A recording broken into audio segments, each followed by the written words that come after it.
अपने समस्त गोटे के जितिया के बहुत बहुत हार्दिक शुभकामना और बधाई अछि।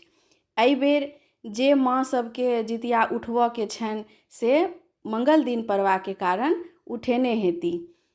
एहि लऽ कऽ जे मिथिलांचलमे जितिया व्रत रवि या मंगलके पड़ै छै तऽ माँ सब जे कहियो नहि केने छथि व्रत ओ उठा सकै छथि। तऽ एहि बेर मंगलके अइ तऽ अपने सब गोटे उठेने हैब जिनका उठाबऽके हैत से।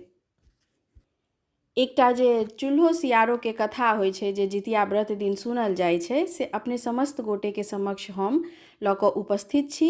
दोसर वीडियोमे ब्राह्मणी और नारायण भगवानके जे कथा अछि जे एकटा विधवा ब्राह्मणी रहै छथिन और जिनका गर्भसँ जितवाहनके जन्म होइ छनि सेहो कथा हमर दोसर वीडियोमे आबि जायत। अपने सब गोटेसँ आग्रह अछि जे कथाके जरूर सुनी और हमरा आगू बढ़ाबी, चैनलके सब्सक्राइब करी और कोनो तरहक त्रुटि भऽ